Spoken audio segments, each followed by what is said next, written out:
यह कहानी सुदामा और भगवान श्री कृष्ण की अमर मित्रता पर आधारित है, जिसमें गरीबी, प्रेम, भक्ति और दान के विभिन्न पहलुओं को दर्शाया गया है। सुदामा एक गरीब ब्राह्मण और श्री कृष्ण द्वारिका के महाराज दोनों बचपन के मित्र थे।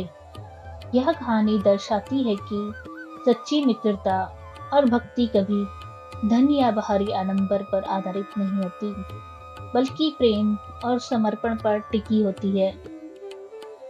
दोनों की मित्रता का प्रारंभ महर्षि संदीपनी की आश्रम से हुआ था। वे दोनों वहां पर अध्ययन प्राप्त करते थे। दोनों ने गुरुकुल में बहुत अच्छा समय व्यतीत किया। दोनों की मित्रता गहरी व अटूट थी। समय के साथ साथ सुदामा का जीवन कठिनाइयों से भर गया। वे अत्यंत गरीब ब्राह्मण थे, जिनके पास अपनी जीविका के लिए पर्याप्त साधन नहीं थे। उनकी पत्नी और बच्चे भी गरीबी में जीवन बिता रहे थे।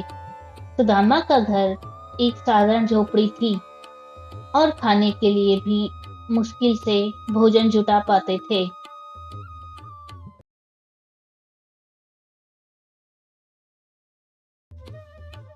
उनकी पत्नी हर दिन उन्हें कहती कि वे अपने मित्र श्री कृष्ण की सहायता मांगे, जो अब द्वारिका के राजा बन चुके हैं। लेकिन सुदामा का हृदय श्री कृष्ण से सहायता मांगने के लिए तैयार नहीं था।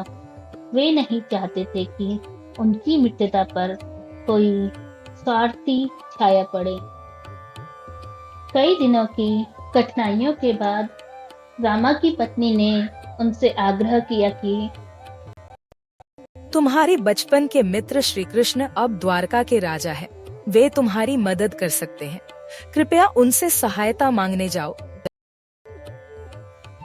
पहले तो सुदामा संकोच करते रहे, परंतु पत्नी की हठ और परिवार की स्थिति देखकर वे द्वारिका जाने के लिए तैयार हो गए।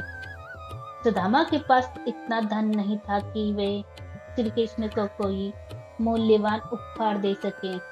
इसीलिए उनकी पत्नी ने बड़ी कठिनाई से थोड़े से चावल जुटाए, जिसे सुदामा श्री कृष्ण के लिए भेंट स्वरूप लेकर चल पड़े। कई दिनों की कठिन यात्रा तय करने के बाद वे द्वारिका पहुंचे। जैसे ही सुदामा महल में पहुंचे और द्वारपालों ने उनके आगमन की सूचना दी, श्री कृष्ण दौड़कर उनके स्वागत में बाहर आए।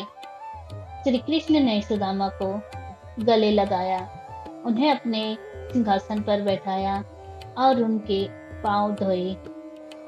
यह दृश्य देखकर महल में सभी उपस्थित लोग अचंभित हुए। श्री कृष्ण, जो एक राजा थे, ने सुदामा, जो कि एक गरीब ब्राह्मण थे, का इतना आदर किया। यह श्री कृष्ण की सच्ची मित्रता और प्रेम का प्रतीक था। श्री कृष्ण ने सुदामा के हाथ में बंधी पोटली देखी, जिसमें थोड़ा सा चावल था। वे तुरंत समझ गए कि सुदामा ने यह चावल इतनी कठिनाई से उनके लिए लाया है। उन्होंने प्रेम पूर्वक वह चावल खाया। सुदामा को तब भी संकोच हो रहा था कि वह श्री कृष्ण से सहायता मांगे, लेकिन कृष्ण ने बिना कहे ही उनके मन की बात जान ली। सुदामा ने श्री कृष्ण से किसी प्रकार की सहायता की बात नहीं की और कुछ दिनों बाद घर लौटने का निश्चय किया। जब वे अपने गांव पहुंचे तो उन्हें एक अद्भुत चमत्कार देखने को मिला। उनकी साधारण झोपड़ी की जगह एक विशाल महल खड़ा था और उन्हें परिवार को हर प्रकार की सुख सुविधा प्राप्त थी। यह देखकर सुदामा की आंखों में आंसू आ गए। उन्हें समझ में आ गया कि यह सब श्री कृष्ण की कृपा और मित्रता का प्रतिफल था। श्री कृष्ण ने बिना कहे ही उनके जीवन की सारी समस्याएं हल कर दी थी।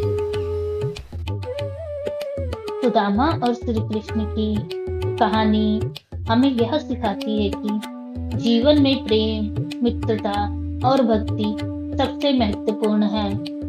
धन या सांसारिक सुविधाएं असली सुख का आधार नहीं है।